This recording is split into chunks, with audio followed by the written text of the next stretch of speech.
কিছু রাজনৈতিক দলের নেতা কর্মী 24কে টিটকারি মারেন, টিজ করেন, আন্ডারমাইন করেন, আবার ক্ষমতায় যেতে চান।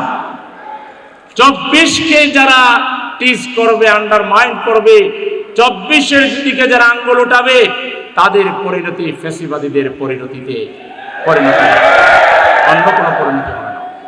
অবশ্যই 71 আমাদের গর্বের দল।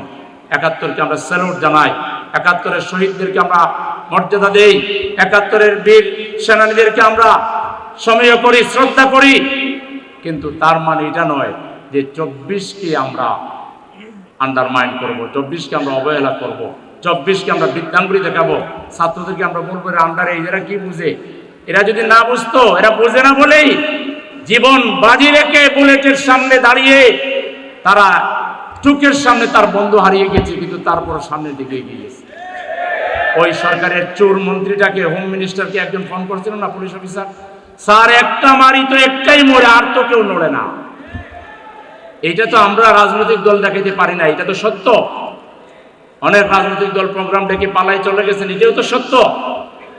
সুতরাং 24কে অনন্য মর্যাদায় রাখতে হবে, মাথায় তুলে রাখতে হবে। আমাদের মাথার তাজ, এরা আমাদের জাতির আগামী দিনের অনুপ্রেরণার উৎস। এই 24 কখনো ভোলা যাবে না। আমি সরকারের কাছে জোর দাবি জানাচ্ছি যে আগামী 5ই আগস্টের মধ্যে আমাদের শহীদ পরিবারের জন্য একটা আইন করেন আপনারা, সুরক্ষা আইন। কেন একটা শহীদ পরিবারের মেয়ে ধর্ষিতা হলো, এই দায়িত্ব সরকার নিতে হবে না? এই ব্যর্থতায় গোটা জাতি, রাজনৈতিক দলগুলো আজকে আমাদের বিভেদের সুযোগে 24কে খান খান করে দেওয়ার চেষ্টা করা হচ্ছে। সাময়িক হয়তো 24-এর যোদ্ধারা একটু দূরত্ব তৈরি হয়েছে, কিন্তু ফ্যাসিবাদ যদি আবার এখানে মাথা চালা দেওয়ার চেষ্টা করে 24-এর যোদ্ধাদের আবার রক্ত ফিনকে দিয়ে উঠবে, এবং আগের যে বিপ্লব তার চাইতেও অনেক ব্যাপক মাত্রার বিপ্লব বাংলাদেশে সংগঠিত হবে, এবং কিয়ামত পর্যন্ত ফ্যাসিবাদের কবর রচনা করা। যা মনে করবেন না যে আমরা যে বলে গেছি, ফ্যাসিবাদীরা এবং নব্য ফ্যাসিবাদীরা এবং ফ্যাসিবাদের দোসররা যে যেখানেই থাকুন না কেন, আপনাদের আস্ফালন জুলাই যোদ্ধাদের কাছে টিকবে না। আপনারা নথি স্বীকার করতে বাধ্য হবেন ইনশাআল্লাহ।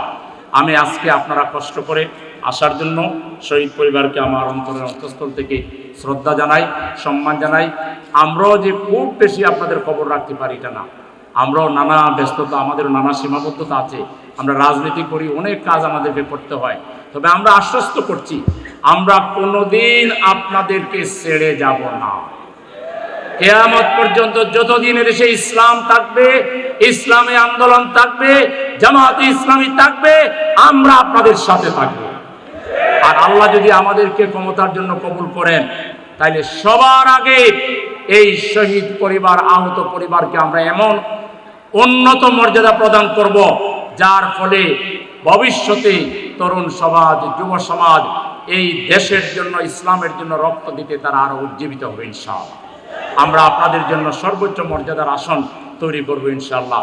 এবং আমরা আগামী 19 তারিখ সোহরাওয়ার্দী উদ্যানে এই শহীদ পরিবারকে যথাযথ মর্যাদা দেওয়া, আহতদের সুচিকিৎসা এবং পুনর্বাসন করা, বিশেষ করে জুলাই ঘোষণাপত্র তৈরি করা এবং জুলাই সনদ করা এবং এটা সংবিধানে অন্তর্ভুক্ত করা সহ লেভেল প্লেইং ফিল্ড তৈরি করা, বিচারকে ত্বরান্বিত করা, সংস্কার কমপ্লিট করা, এবং আমাদের প্রবাসে থাকা রেমিটেন্স যোদ্ধাদেরকে ভোটের অধিকার দিতে হবে। আফ্রিকার জঙ্গলে যদি বাংলাদেশের কোনো নাগরিক থাকে, তাকে ভোটের অধিকার দিতে হবে। এই ব্যাপারে কোনো গড়িমসি এবার চলবে না। নির্বাচন কমিশন আমাদেরকে ওয়াদা দিয়েছেন, আমাদের মাননীয় প্রধান উপদেষ্টা মহোদয় আপনিও ওয়াদা দিয়েছেন, এই ওয়াদা লঙ্ঘন করা চলবে না। আমাদের 7 দফা দাবিতে আগামী 19 জুলাই সোহরাওয়ার্দী উদ্যানে দাঁড়িপাল্লার বিপ্লব হবে ইনশাআল্লাহ। আগামীর বাংলাদেশ কারা চালাবে তার একটা রিহার্সেল আগামী 19 তারিখ সোহরাওয়ার্দী ময়দানে ইনশাআল্লাহ অনুষ্ঠিত হবে। সেই প্রোগ্রামে আমরা শহীদ পরিবারকে, আহত পরিবারকে, আজকের শ্রোতা মণ্ডলীকে দাওয়াত দিচ্ছি। আপনারা আসবেন তো ইনশাআল্লাহ? আপনাদের সবাইকে দাওয়াত দিয়ে আজকে আসার জন্য আবারও আন্তরিকভাবে ধন্যবাদ জানিয়ে মোবারকবাদ জানিয়ে আমি আমার কথা এখানে শেষ করছি। আমাদের এই অধিবেশন এখানে শেষ হচ্ছে। এরপরে আমাদের তৃতীয় অধিবেশন, আপনারা জানেন সকালে এখানে 5টা হল আছে। এই 5টা হলে জামাত ইসলামী ঢাকা মহানগরী উত্তরে 11,500 রুকুন, আমাদের সেই 11,500 রুকুনের সম্মেলন এখানে হয়েছে। তার মধ্য থেকে প্রায় 10,500 উপস্থিত ছিলেন, 1,000 নানা কারণে ছুটি ছিলেন। এখানে সকাল 9টা থেকে 1টা পর্যন্ত এই প্রোগ্রাম হয়েছে। তারপরে দ্বিতীয় অধিবেশনের 3:30টা। এখানে আমরা দলীয় কর্মীদেরকে দাওয়াত দেইনি, আমরা শহীদ পরিবারকে, আহত পরিবারকে এবং কিছু সুধী মণ্ডলীকে দাওয়াত দিয়েছিলাম। আর থার্ড প্রোগ্রাম হলো আমাদের শহীদদের জীবনের উপরে নানা ডকুমেন্টারি এবং কালচারাল অনুষ্ঠান আছে।